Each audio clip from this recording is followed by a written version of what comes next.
think you've grasped all of human history through the Bible, this book about giants will force you to reconsider everything. This ancient document reveals shocking secrets, completely different from the usual tales about the prophets and the Holy War. The passage reveals a previously unknown dark chapter in the history of the Nephilim, giant, fearsome creatures born from the forbidden union between angels and humans. Not only does the book contain profound moral lessons, but it also leads you into a haunting world, where horrific battles, fallen angels, and monsters exist. From the heavens above, destruction rained down, sowing boundless terror. The angels did not draw their swords to protect humanity, but to confront the giants, those led by enigmatic figures like Oya and Mao. Books about giants often depict them as multifaceted characters, neither purely evil nor entirely virtuous. This document draws from diverse sources, from the Dead Sea Scrolls to ancient manuscripts and stelae, offering an authentic perspective on ethical issues. The interesting thing is that this document was excluded from mainstream discussions, which primarily focused on the giants born from the forbidden unions between fallen angels and mortal women. These creatures, with their colossal size and unimaginable strength, sowed chaos across the earth. Not only did they recklessly exploit resources, but they also slaughtered humans in bloody feasts, forcing the gods to intervene. Genesis chapter 6 verses 2-4. Through characters like Oya, Hea, and Mao, this book unfolds a richer tapestry than familiar biblical tales, hinting at a world where myth and history intertwine. Although not part of the Orthodox scriptures, this work was excluded from the canonical texts when religious authorities established a standardized catalog to define dogma, foundational doctrines, and religious practices. The text must be written by an apostle or someone closely associated with an apostle, and it must also be widely recognized by the Christian community. At the same time, the content must also embody teachings and principles that align with religious traditions. A particularly interesting point is that this book was also incorporated into Martian tradition, as Mani, the founder of the religion, wrote one of the versions of the text. Mani was born and raised in southern Mesopotamia, within the Ikat-sized sect community. From a young age, he experienced divine visions, which later led him to found his own religion. Mani's account of this book describes demons descending from heaven to earth, sowing chaos throughout the mortal world. The book about giants recounts the battles between light and darkness. For angels like Michel and Gabriel, the story expands further about the Nephilim, the descendants of the divine sons and human daughters. The passage shows that ancient Jewish culture highly valued stories about hybrid creatures between angels and humans. Because of the Nephilim's actions, a great flood was unleashed to cleanse the world. These creatures, though immense and wise, were the ones who sowed destruction by imparting forbidden knowledge to mankind. The story tells of Oya and Haya, two giants who received a prophetic dream foretelling the Day of Judgment. With his profound wisdom, Enoch declared that the Great Flood would annihilate mankind.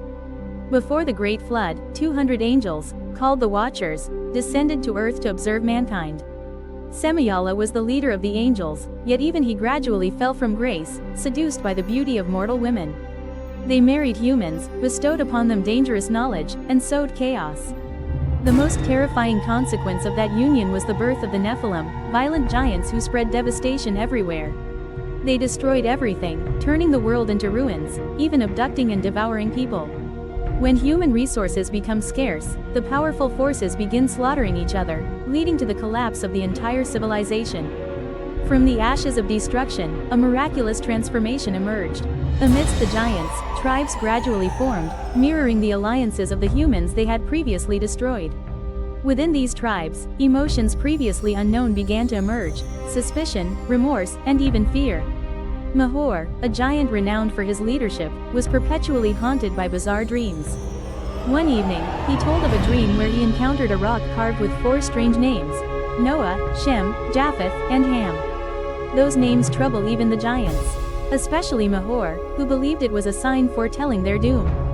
Oh, another giant, emphasizing that the dream might be a wake-up call for fallen angels like Azadal, the one who led humanity astray. However, Ohai is still worried about whether they were capable of taking responsibility for their actions. He pointed toward Gilgamesh, a burly giant who always boasted that his strength was unmatched in the world of men. But one must also acknowledge the divine power that he could not resist. Gilgamesh said that the era of giants and wild men like him was coming to an end. The following night, their sleep was once again shattered by nightmares. The theme of a glorious garden suddenly turning into a fiery hell, with trees ablaze in roaring flames, serves as a symbol for the observers. One of those giants suggested seeking the answer from Enoch. This person is renowned for their profound wisdom and ability to unravel the mysteries of the unseen. However, Oya couldn't stand having her authority challenged and immediately shouted to force everyone into silence. The giant stood at the crossroads, torn between deciphering the dark dreams or facing the wrath of Oya. Despite the tense situation, Mahor was determined to seek Enoch's advice. May Enoch's wisdom guide them through all the challenges ahead. Mahor took flight to the wild lands where Enoch had settled and thrived. There, the Sukre people welcomed him and listened to the thoughts and dreams that weighed on his heart. Enoch always respects spiritual principles and acknowledges that he cannot provide an explanation without divine assistance. Sincere heart, Enoch prayed to the Almighty, pleading to dispel the burdensome worries weighing upon the giants. Sacrifice, Mahor prepares to set out, keeping in mind Enoch. A reminder that reflects mutual respect and carries hope for future reunions. Time passed with no news from Enoch, and the giants began to grow suspicious. The nightmares never stopped tormenting them. Yet, in the end, Enoch finally stopped before a sign, like a prophecy foretelling the divine punishment awaiting them. Oya was furious, standing opposite Enoch alongside her younger brother Hea with a threatening glare. Mahor had anticipated this situation and stepped in to mediate, reminding everyone of the impending threat descending from the heavens. Though Oya wanted to face the enemy from a position of strength, his ferocity did not earn the support of the remaining giants. Unlike Oya's rebellion, Mahor and many others chose humility, seeking forgiveness through prayer.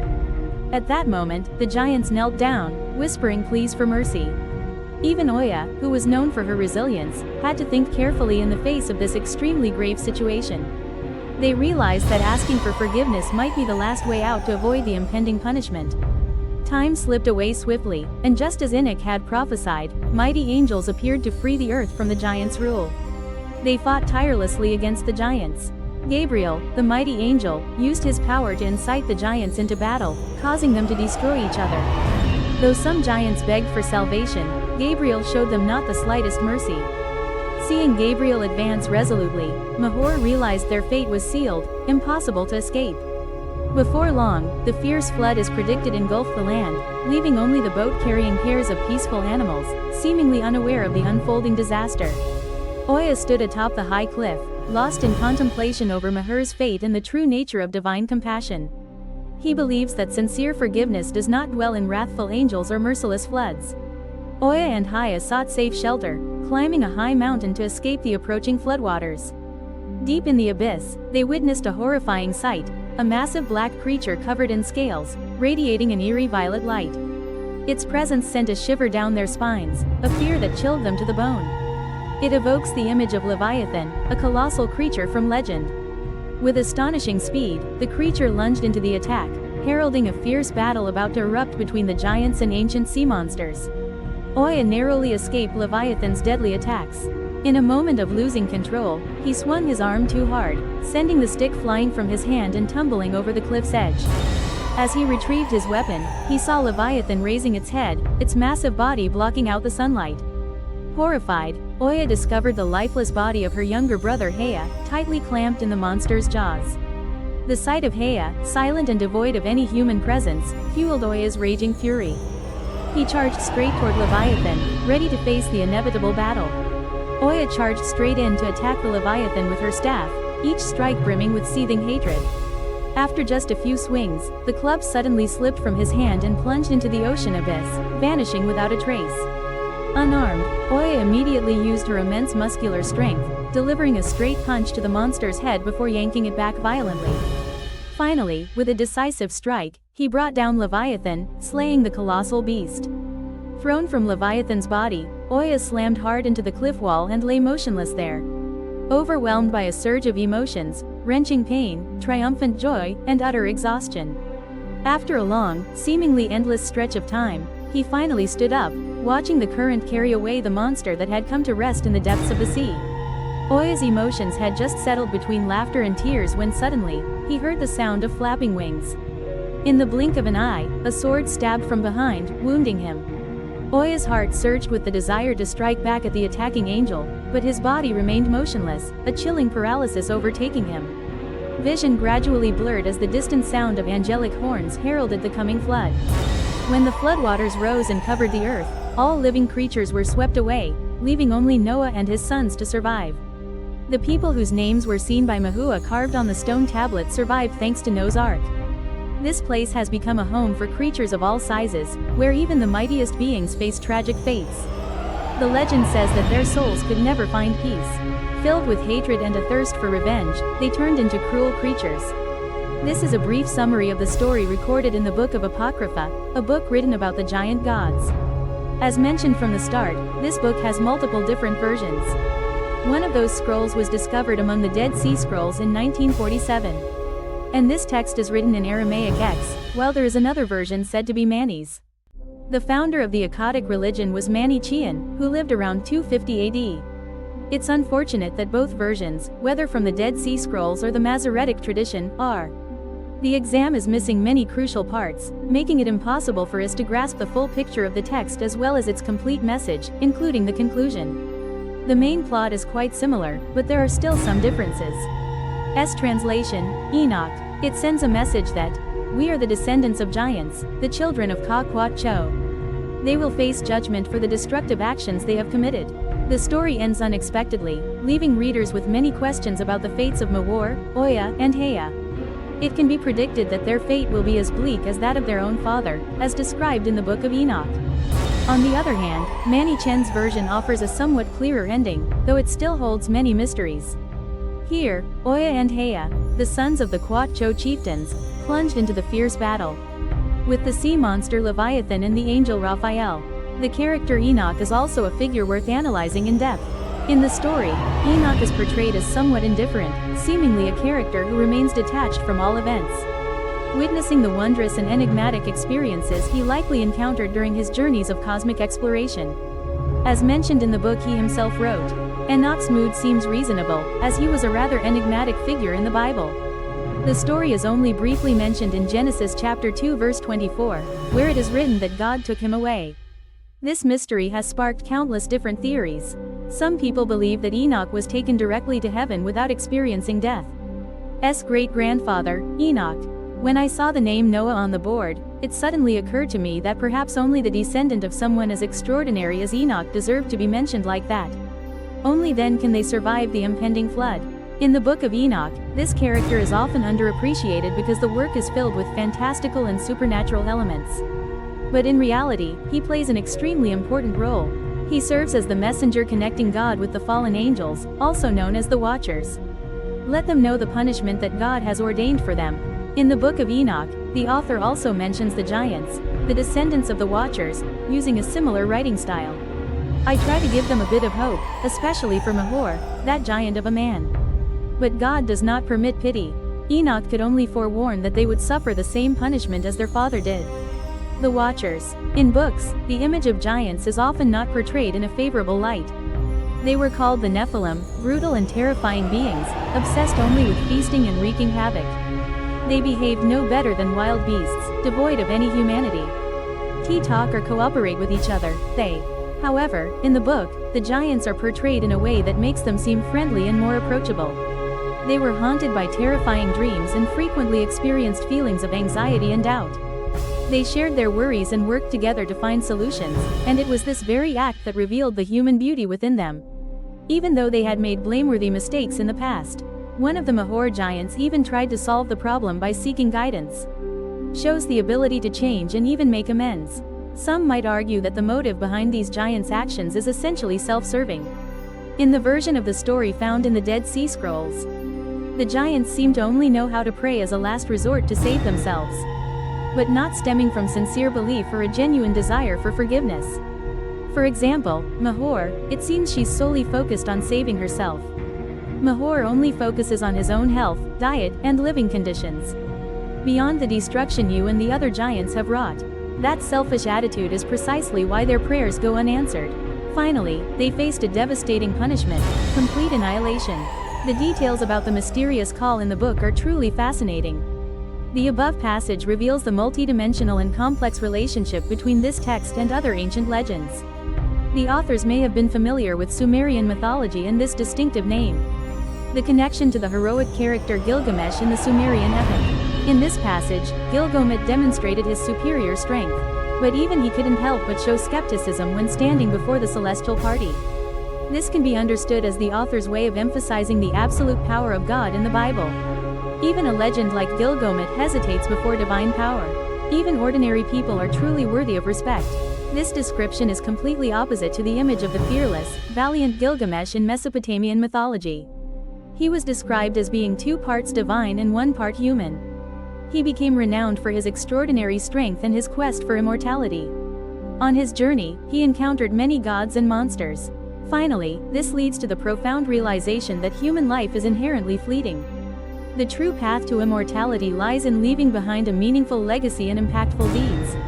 In the ancient texts from the Dead Sea region, Gilgamesh is also described as a powerful figure.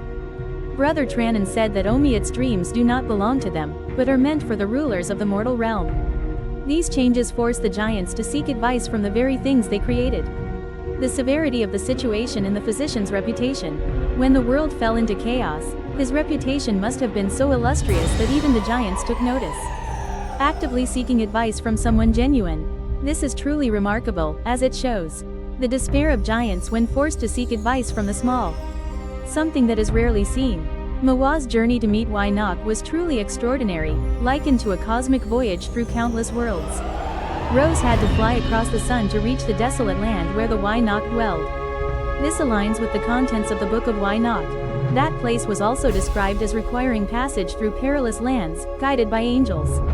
In some versions, Mawar is described as being able to fly, an ability she likely inherited from her angelic father. In this version, the giant trees seem to have developed consciousness and reached a certain level of civilization. They still don't seem to fully understand the laws of nature. This is clearly shown by their lack of awareness of the danger of flying too close to the sun. When Mawar came to Wynok to ask about the giant's frightening dreams, Wynok did not answer right away but fell silent in thought. And promised to pray with God to seek wisdom. Despite his utmost efforts, his meditation still failed, and all he could do was present the giants with a bleak picture. Just as it had determined the fate of their fathers, the Watchers, this tablet also revealed the possibility of salvation through repentance. Therefore, books about giants are particularly fascinating because they not only add more details about the Nephilim. Not only that, the passage also paints a more nuanced picture of these mysterious creatures, portraying them as multifaceted characters, both wise and peculiar. This is an example of the allure of ancient Jewish apocalyptic literature, reflecting the religious beliefs and cosmic worldview of the ancients. Whether originating from the Dead Sea sect's perspective or the Manichaean tradition, both books focus on key themes. Like the power of angels when acting independently of divine will, the dangerous consequences of their interactions with humankind, and the devastating aftermath wrought by the giants upon the world. But why is this book significant? Because it compels us to ask, what happens when sacred orders are overturned? This is not merely a tale of the battle between angels and giants, but also a warning of the chaos we unleash when we violate sacred boundaries. Not a simple tale of good versus evil, this is a complex work that compels us to examine the true consequences of every action, whether by gods or mortals. As this era draws to a close, we are compelled to ask ourselves, what legacies are we losing by neglecting the sacred and natural laws that have shaped human life?